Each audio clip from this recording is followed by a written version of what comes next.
Welcome back to HP Collectibles. The HP stands for high power. I appreciate y'all checking back in with us again.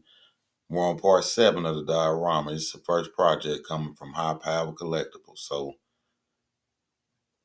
we're learning as we go. We're taking baby steps, but I think it's turning out the way it should.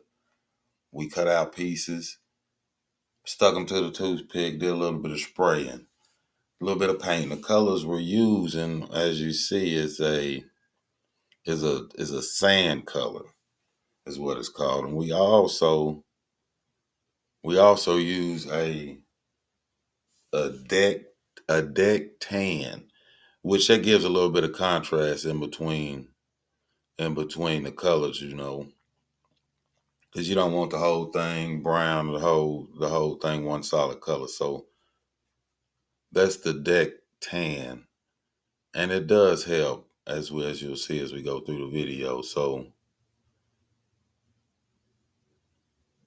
we've got it sprayed down. I just want you to know the colors that we use. So now we're going to start peeling the masking tape off to see how it turned out. So because in the last video, we painted the other side, which would be the rock formation and everything. And, we got to be careful taking the masking tape off because we will lose some of it, maybe a little bit of paint. But if we take our time, we got a shot. And whatever we do lose, we can go back and touch up. That's the good thing about it. It don't have to be perfect. You want a crack or two in there, especially if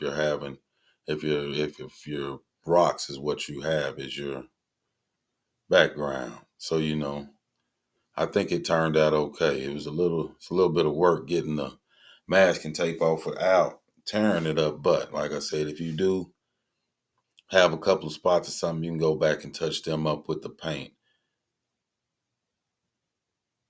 And it would be better to use your tweezers instead of your fingernails. I was just being lazy. So it's easier to use that instead of as I'm doing here.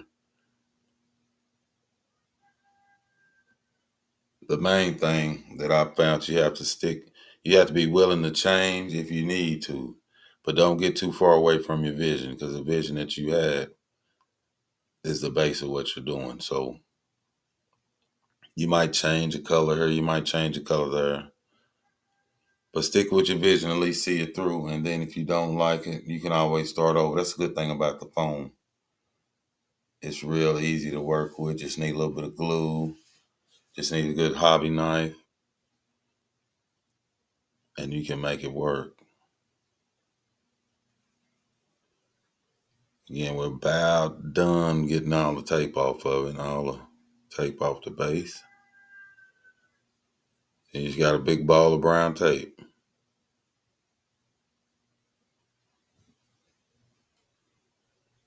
So I appreciate y'all tuning in and checking back in with us again. This here is the finished. That's what it looked like. That's what we did as we went through. You see, we painted our pieces, our base pieces, and you'll see where they're going to end up when we're all done. Probably another video or so. Again, thank you for tuning in, HP Collectibles.